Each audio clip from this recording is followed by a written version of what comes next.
How many points do we project Jack Eichel to have next season, or does he need to have for VGK to be successful? Coming up next, right here on this edition of Locked On Golden Knights.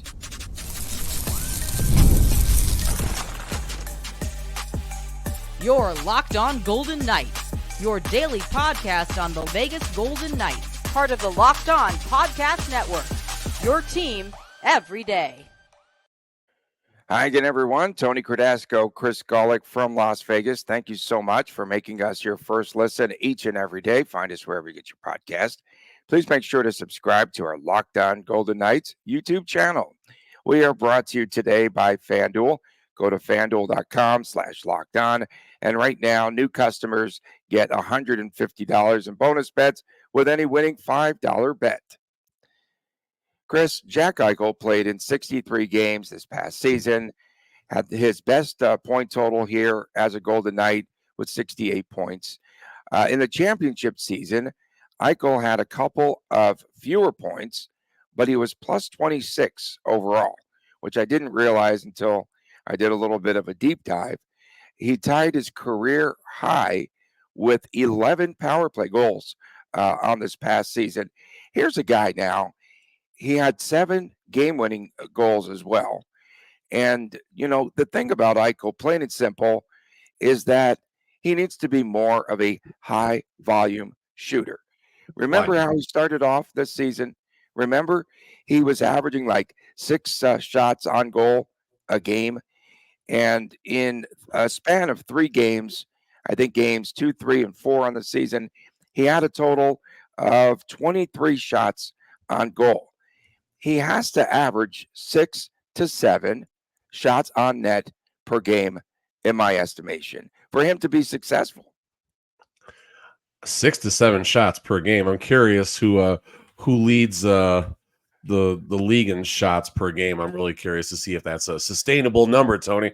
But yeah, I mean, listen, Eichel's shooting more is never a bad thing.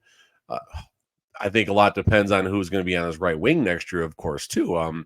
You know, someone like Mitch Marner who could score 100 points and get, 60, 65 assists might be kind of cool to see how Eichel handles that. Or on the flip side, if a Patrick Kane in some way somehow is on that line, how would that affect things? Because Kane obviously is a really good scorer and a good sniper. If it's none of those players, let's just say the top line is Brisson, Barbashev, and Eichel, then what happens? Does he get 68 points? Is that a fair number to hang for him? I don't know. Eichel shooting more, I kind of pushed back a little bit as you were starting there.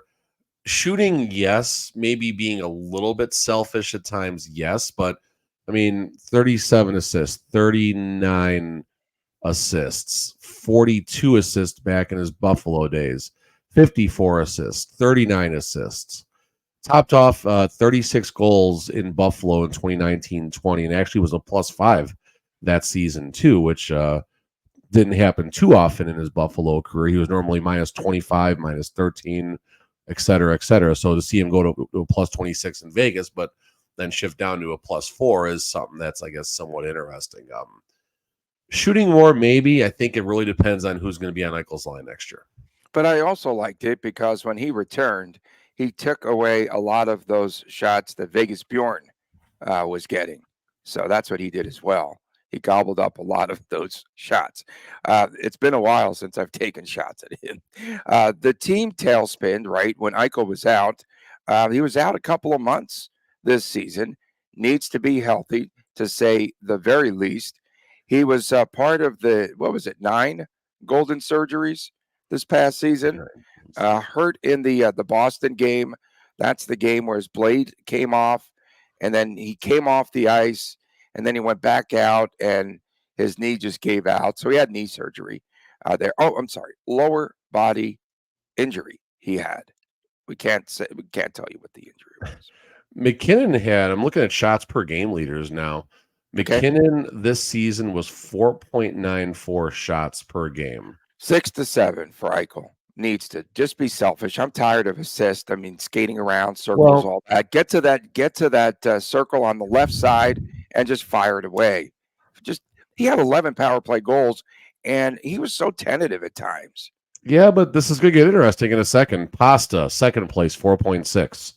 Austin Matthews, third, 4.56.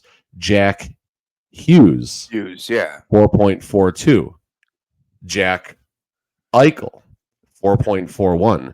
What's So, it, I mean, fifth or Eichel sixth? is fifth in the entire NHL Just in shoot it. average shots per game over That's the hard season. to believe. That's hard to believe. Well, he went through these Right, spans. but he did exactly what you told him to do, Tony. You just didn't know it. Just more. High volume, more. Just be more selfish. That's the only thing I'd like to see out of Eichel's game. Oh, and he does need to stink and win in the face-off circle. Remember we had that whole discussion there? Maybe we could have put an over-under on face-off percentage. I mean, instead of, what was he? I think it was up 45 and change He was last up year. I can't remember. 0.1%, I think, something like that. He was up 1%. I mean, listen, we're being fair, but we're also being a little negative on Eichel. I mean, you We're look being at petty. We're being petty. yeah, petty's fair. I mean, that's definitely fair. But I mean, I think it's you, not me. Eichel's doing the shots that you want per game. I had no idea. If you would have told me to pick Top a 10 number in out shots? 1 through 100 where I think Eichel landed, I might have said 76. Top 10 in shots, never. I didn't even Didn't think cross of that. my top 5, number 5. That didn't cross my mind Number at all. 5 So in shots taken on net, and I think he could be more selfish and be more productive. I do. but that's also the Buffalo version of Eichel. Look, come on, man. He cheats. His stick is like 2 feet longer than any other player on the ice. You are being petty. Now, that's kind of petty. That was bad. 7 points, 7 games in the playoffs this season. He's been a peak performer in the playoffs.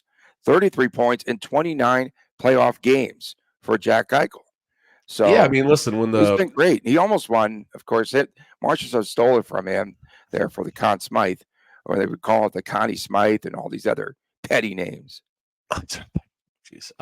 Yeah, I mean, listen, Eichel, when the playoff lights turn on, I mean, he's waited his whole career to be on a playoff team. And then, of course, he comes to Vegas the first season. Granted, he only played a handful of games and was injured for most of those games with a broken thumb. So Eichel definitely wanted that taste of the playoffs, and he's definitely performed really well, better than a point per game player. And again, it's a lot of questions. And I know I hung 68 points for his over-under. That also equates to a point in 92.6, 93% to round of his games next year. So can he sustain that number? I think Eichel maybe goes slightly higher, just He'll looking go at up. his trajectory. I've got 75 and a hook on my projections.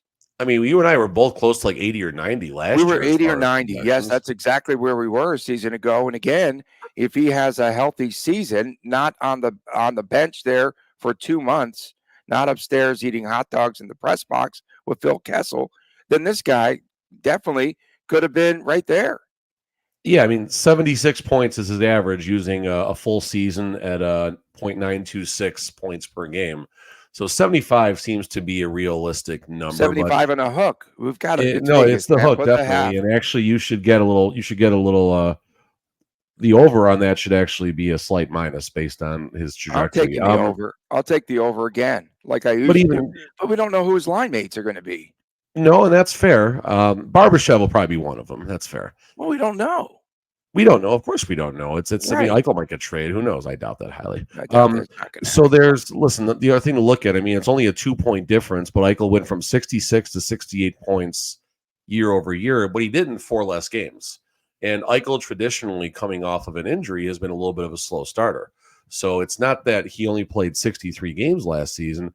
It's that he played 63 games and probably needed 7 or 8 of those games once he came back to get his footing back. It was a lower body injury. So obviously that's not too far from the truth right there. So if Eichel can have, a 78 game season, an 80 game season, he's been right around that number a few times in his career. 70 is probably the more likely number, but if he can be between 70 and 75 games, he could certainly get really close to that 75-point number. I'll definitely take over 68 next season. 73 is probably the number. Oh, we can get a middle, man. Yeah, no, the line can move a little bit. Get the plus 75 and a hook. Call it good. Oh, he's going over 75 points this upcoming season.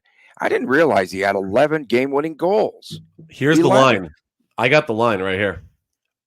What's more, Eichel's points total or Mark Stone's games played? I'm taking Mark Stone games played. Ooh, no, take the under. Well, he'll Telling be you. platooning with Stone Patrick Kane. resurgence. He'll be platooning. Stone resurgence. And Kane will be platooning in the lineup this season. You had told me that there's a possibility that I could be watching a team in 3 months that has Jack Eichel, Patrick Kane, It's the old timers game. Mark Stone. I mean, geez, let's get Dave Perron back out there. Maybe Jonathan Taves will want to come. You know who's coming? You know who's coming back? I think Teddy Bluger. He's a free agent. How about Brandon Saad? I'm going. You don't think Teddy through the old Bluger's got a guard for the chance to come Blackhawks back right now? for VGK? Teddy Bluger? What's that? Teddy Bluger? You don't think that Teddy Bluger's coming back? He's so bad. Do I want him back? Is that what you're asking me? No, he's so back. They got to get him back. Yeah, he's so back. Coming up next, names on the cup. What are VGK's odds to win the cup in 2025? Our discussion next. Our FanDuel odds come your way next, right here on this edition of Locked On Golden Knights. It is winner take all time, or as we call it in the game, do or die time in the National Hockey League. And FanDuel is giving everyone a chance to bring home a big win of your very own, just like the Celtics had last night. And right now, new customers get $150 in bonus bets with any winning $5 bet. That's $150 to bet on point spreads, on money lines, on player props, and much, much more. So visit FanDuel.com/lockedon and make every playoff shot count. FanDuel, it's America's #1 sportsbook. Back on this edition, Locked On Golden Knights from Las Vegas. Tony Cardasco and Chris Golick reporting. Thanks for making us your first listen each and every day. Of course, you can find us wherever you get your podcast. Please make sure that you subscribe to our Locked On Golden Knights YouTube channel, where you sometimes can find the Chris and Chris Jr. show on Saturdays, and of course, Fridays, everywhere on every single stinking platform. It is WTF with Friday. Speaking of Chris, good big hockey game last night. We had a 2-0 victory. Shout out to my goalie Cam for a big one, and Chris got the first goal of the game, which was the game-winning goal. It was the game winner. Yeah, and here's some good coaching right here. I made the decision that Chris was going to go from a defenseman to a center. First shift of the game, dude gets a breakaway, couldn't finish. Yeah, I had to bench him for that. But then right away, his next shift gets a little mini breakaway, fires once, blocked, good save. Another shot, good save, and the third shot he got in. So there we go. Okay, so what current VGK player would you compare little Chris Golick to? William Karlsson. He's a 200-foot player, Tony. Is it too early to bet on a team to win the 2025 Stanley? Shut up, Tony! We don't even have this season's cup holder already determined, and we're talking about odds for next season, and we don't even know what moves. Long off season, bro. It's a long off season in Vegas. We don't know what moves teams are going to make.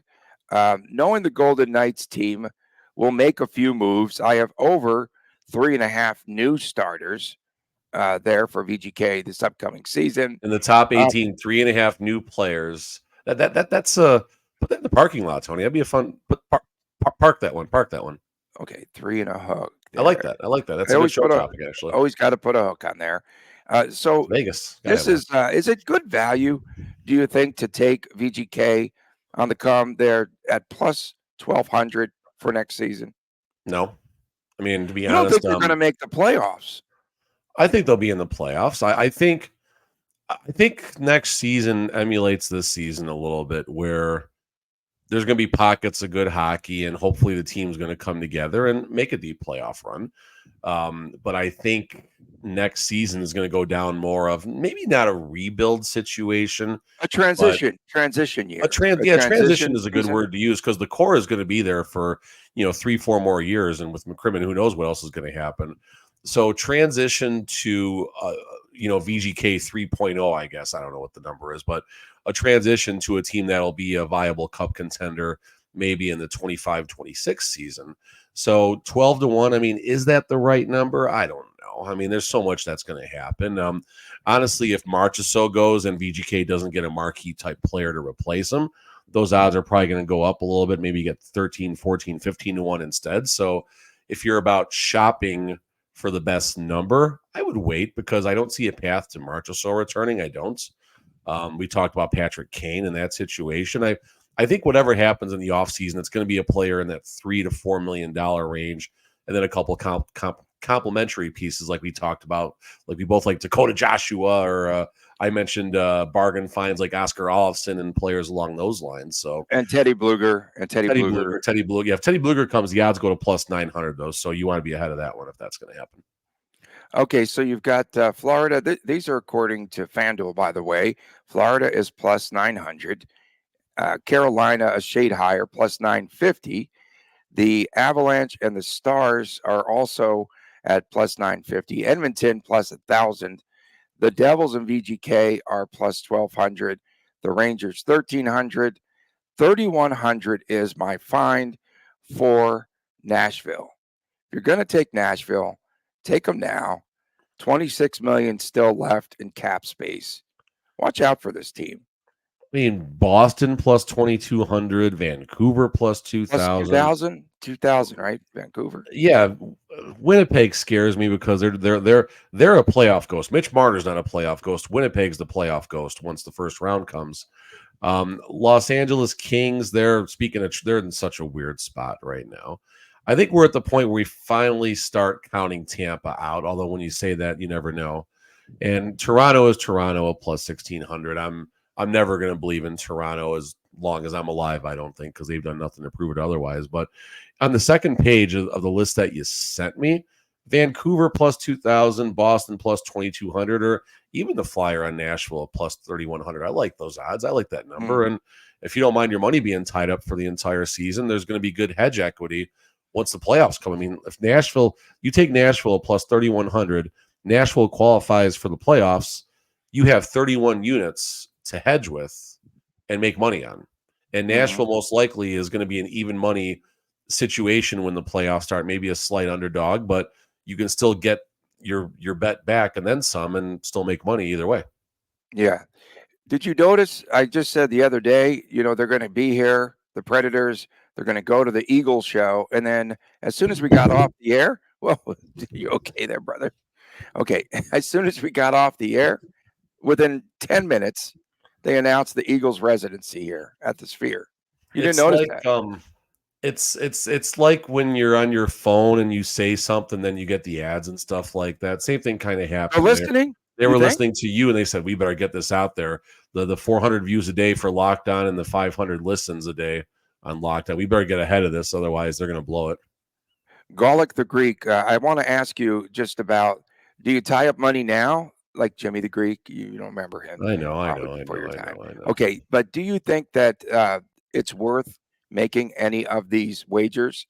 I think so. No, I mean, I'm not making any wagers on any of the teams. I'm not even looking at anything that's 18 to 1 or better. When I say better, lesser, so 12 to 1. I'm not even looking at that stuff.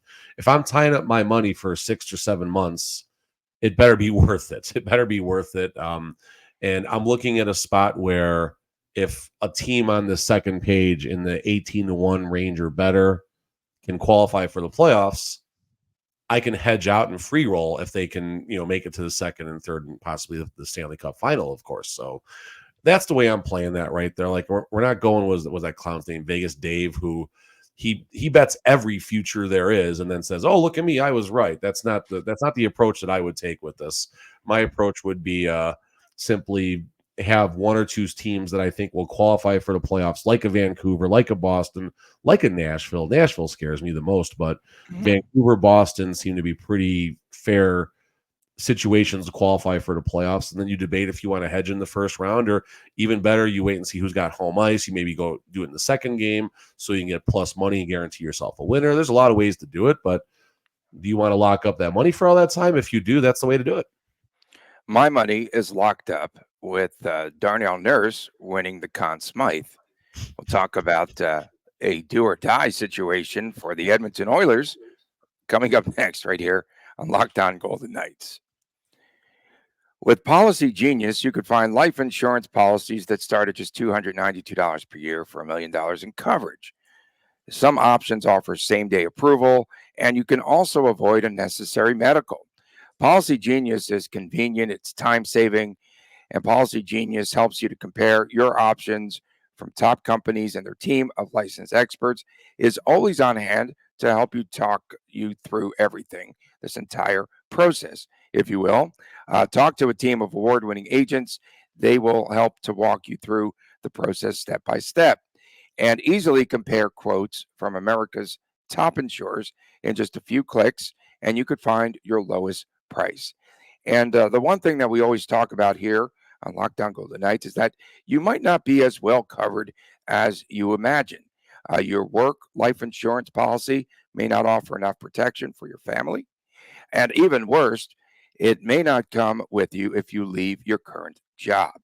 Policy Genius gives you an unbiased advice view from licensed experts and the support team.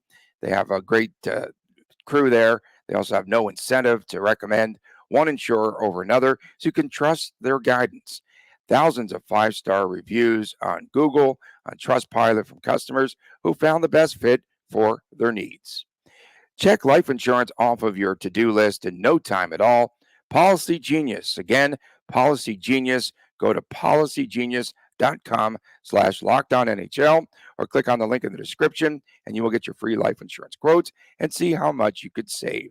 That's policygenius.com/LockedOnNHL.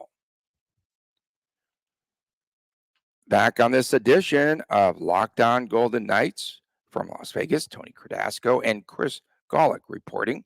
We appreciate you tuning in, especially our everydayers. You really do make this show tick. And the intern yesterday posted Patrick Kane's name, Cane. I think that autocorrect is just doing a number on our team here. They're very busy, and I'm not going to take it out on the interns today. Should we go to AI maybe? Might be a good idea. It might be good. So, as I said yesterday, and it was echoed in the Edmonton Journal yesterday, if the Oilers could somehow spring a victory tonight in Florida, this is going to go 7. It's going to go 7 games. That's what I'm excited about. And Leon Draisaitl said, if you look at the top of the mountain right now, it's pretty steep, down 3-1. But taking it one day at a time doesn't seem so bad. Clicheville, where when a team is down 3-0 or 3-1, the cliches start flowing. And but they don't talk about mountains often, to climb. So I thought that was pretty poetic. They're embracing the underdog role right now, and I think that's what they need to do. McDavid.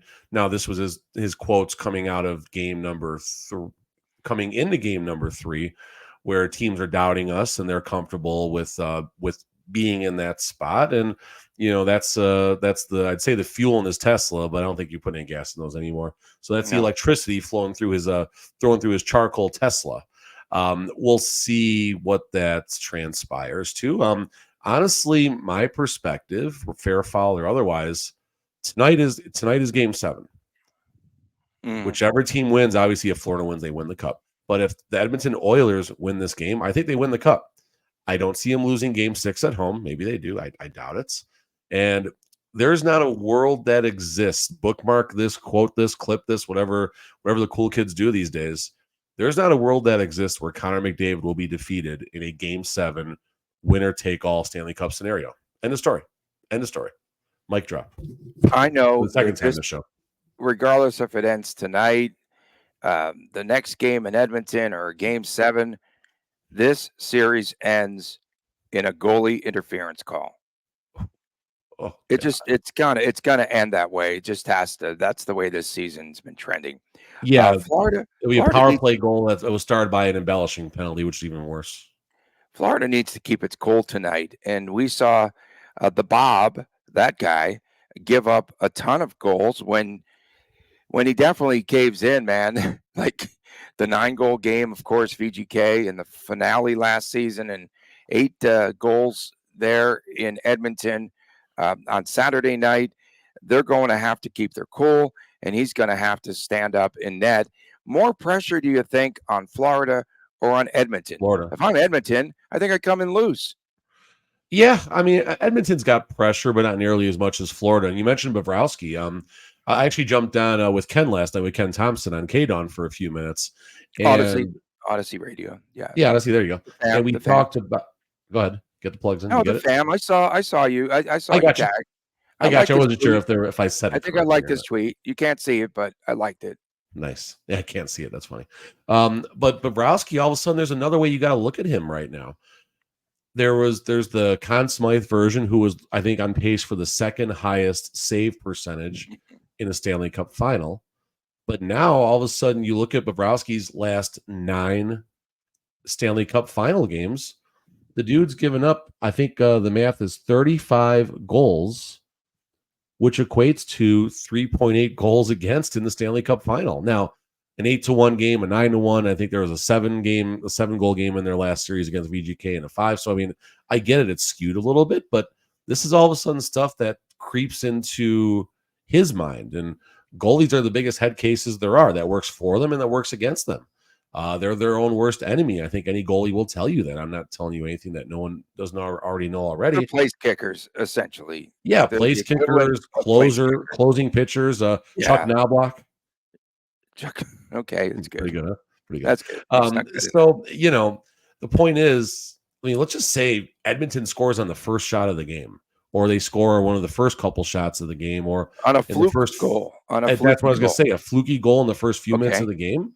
This could really change a lot of the series. And, it's interesting how we're talking about this like this isn't a 3-1 series. That was we're sounding like it's a 2-2 series right now, which is interesting. And I think that's the respect that Edmonton's earned. I mean, they're a great story this year. They went from being right in the Celebrini lottery sweepstakes to it's June 18th, and there's 3 wins from the Stanley Cup final. So it's been a fun ride to watch, and it's unfortunate VGK isn't there. I think VGK probably could have been the better team if they would have had chemistry and no injuries and everything else that we heard about on Locker Cleanout Day. But the reality is Edmonton's there, and I want drama. I at least want a 6th game, because if there's a 6th game, you might get a 7th game.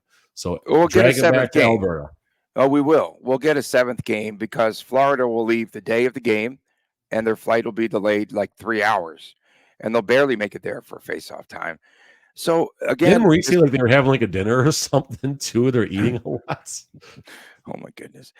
So I have to go back to the Edmonton Journal, which is the sports Bible for me at playoff time here.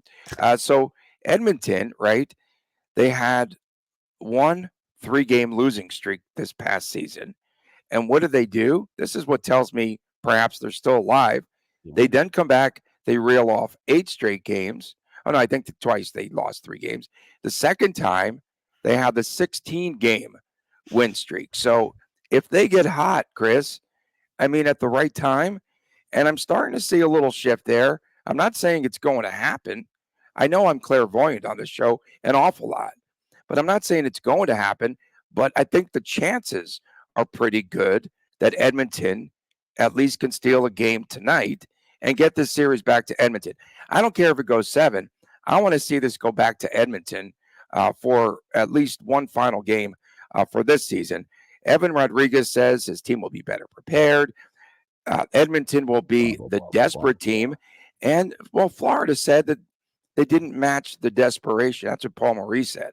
They did not match the desperation of this Edmonton Oilers team. And then one final thing that I stole from this news article, and I wish I had, again, Edmonton Journal, available on your newsstand now. Gotta be Staples. It wasn't Staples. It was someone else. Okay. Yeah, they have more than one writer at that newspaper. So Duncan Keith, your guy. Duncan Keith, of course. Yes. So Duncan he's Keith. in development, right? He's in development with the Oilers organization. I went Canadian for you. So he spoke to a number of Oilers right before that last game, and he was talking about the situation in Chicago where his team was down 3-0. No, to Vancouver. They were down in 2011. Vancouver year after they won their first Stanley Cup. Correct. They're down 3-0. They did not want to be embarrassed. That's what he told his team now, the Oilers team, and they came back. They rallied down 3-0, and they lost in Game 7. And they Hold on, lost. let me slow you That down was for a second. overtime, 2011. Overtime. There you go. Yep. Okay. But in any event, tonight we'll have an overtime game. And this is the game perhaps that ends on goalie interference. If the series is over, the goal will count. They're going to count the goal. But in any event, he was just talking about building momentum and how important it is to, again, play with, I guess, a lot of pride and intention here when it comes to this time of the season. So hopefully it resonated with the players. I think it did prior to the last game.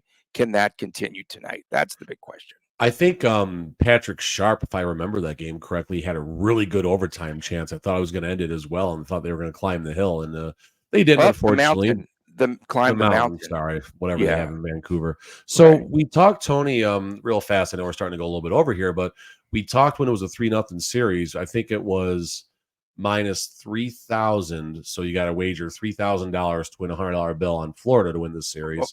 Or plus 1,800 at the time on Edmonton to win the series. What, I don't know if you've looked or not, but what do you think the line is right now? How much did that one game shift the line?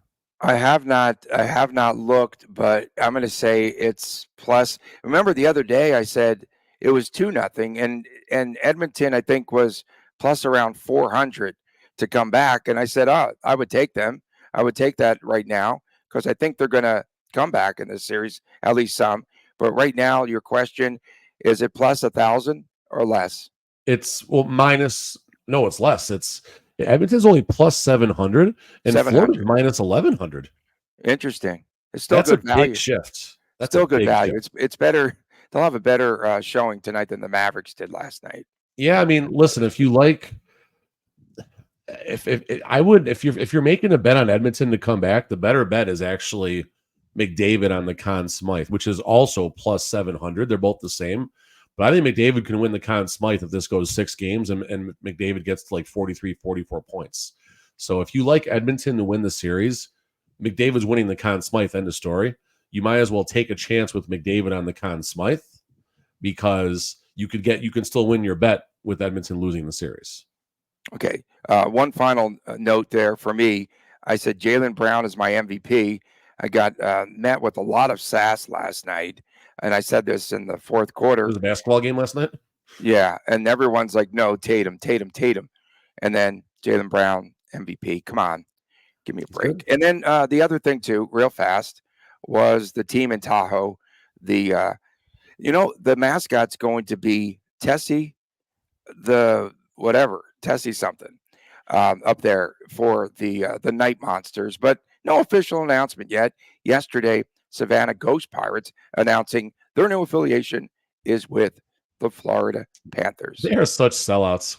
If Edmonton wins the cup, then next season it's going to be Edmonton. It'll be Edmonton next season. We appreciate it. Do Canadian teams go with ECHL teams? I honestly don't know. Do what now? Do Canadian teams actually partner with ECHL franchises for affiliates, or they go with not sure teams like WHL, OHL, the Q? Not sure, but another question here before we depart here. I know we're getting long-winded. Go 40 minutes. Another question. Someone had asked me a really good question yesterday.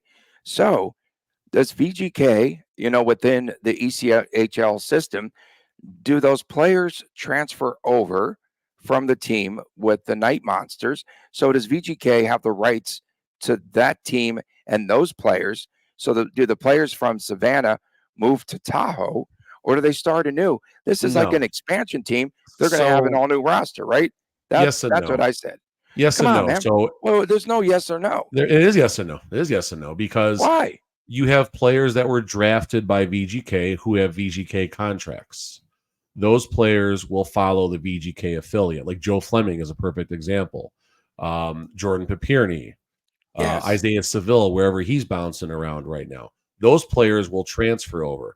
But lesser ECHL players who do not have NHL contracts will stay with Savannah. Okay.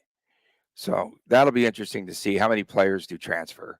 Yeah, it'll be the Flemings, it'll be Seville, it'll be Papirny, like those, assuming they're still under contract. Tessie the something, man. Come on. It's like a monster. That's going to, I think they're Tessie going to have. Tahoe, is that we the first in the I last don't day even too, or know. no? I have no idea. I'm just making stuff up. But I Probably know be it's a nice arena. Probably gonna be a cool venue to see a hockey game.